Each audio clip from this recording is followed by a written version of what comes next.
Olá, alunos! Estamos começando agora a nossa primeira aula de informática para o concurso da Polícia Federal 2018. Nós vamos começar falando sobre um assunto muito cobrado nas provas, principalmente em relação a provas anteriores, que são as questões relacionadas a software livre, a conceitos vinculados ao próprio sistema operacional Linux, das quais nós temos que nos inteirar, a gente tem que saber. Então vamos lá, vamos começar falando nesta primeira aula de informática sobre software livre. E vamos fazer aqui uma comparação entre software livre e software proprietário. Que comparação é essa? Quando nós dizemos que um software é proprietário, isso quer dizer que ele é um software licenciado com direitos exclusivos para o produtor deste software. E a modificação ou redistribuição do software proprietário é proibida ou restrita e requer permissão. Essa é a ideia do software proprietário.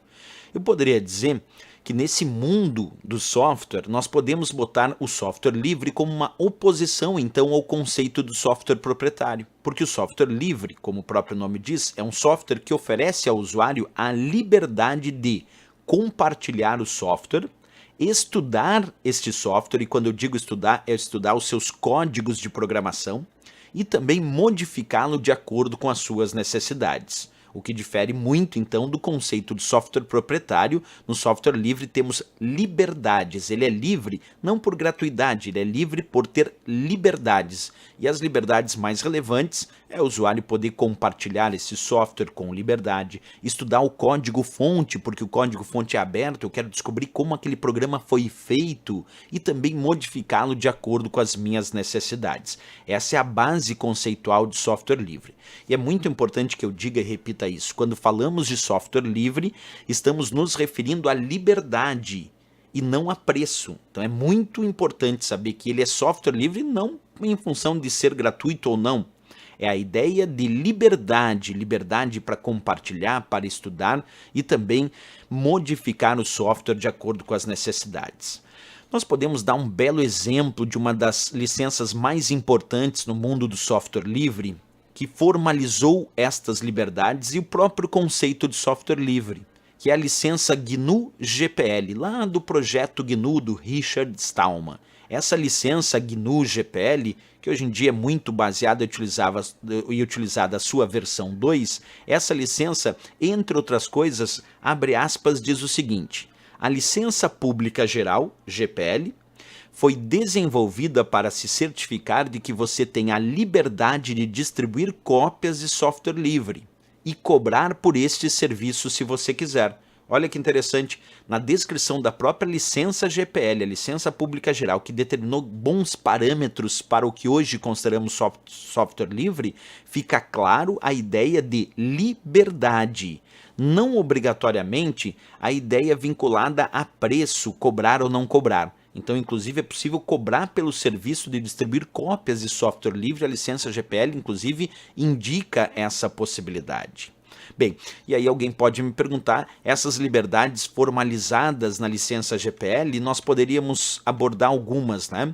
Vamos pegar a licença GPL em si, que trata essas liberdades com 4 liberdades básicas. A liberdade 0 diz o seguinte: a liberdade de executar o programa como desejar para qualquer propósito. Essa é considerada a liberdade 0, que assim eles chamaram, de um software livre. Então eu posso executar o programa como eu desejar, para qualquer propósito. Isso quer dizer que eu posso usar para uso comercial, para uso corporativo, para uso acadêmico, educacional, para uso doméstico. É liberdade de executar o programa para qualquer propósito, diferente do software proprietário, que normalmente as licenças são restritivas para determinados usos específicos, né?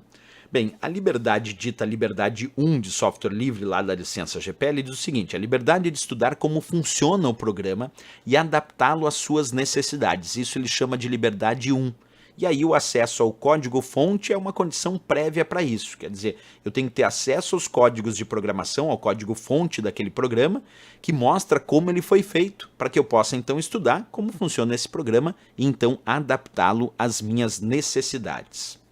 A chamada liberdade 2 de software livre diz que eu tenho a liberdade de redistribuir cópias para que você possa ajudar seu vizinho. Isso quer dizer que eu posso redistribuir cópias desse software que eu tenho aqui, que é baseado no conceito de software livre, à vontade, sem me preocupar, com o intuito simplesmente de ajudar as outras pessoas para que elas possam ter também acesso àquele software.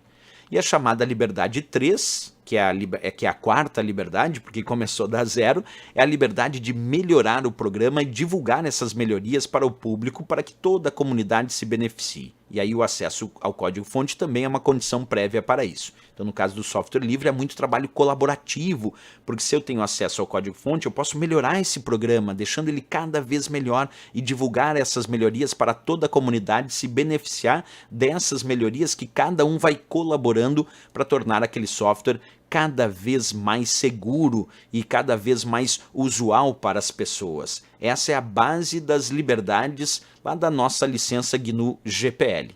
Bem, pessoal, na próxima aula nós continuamos com mais informações, mais aulas de informática. E se gostou do nosso vídeo, não esquece, marca gostei e também se inscreve aqui no canal. Aguardo vocês na próxima aula. Grande abraço e bons estudos!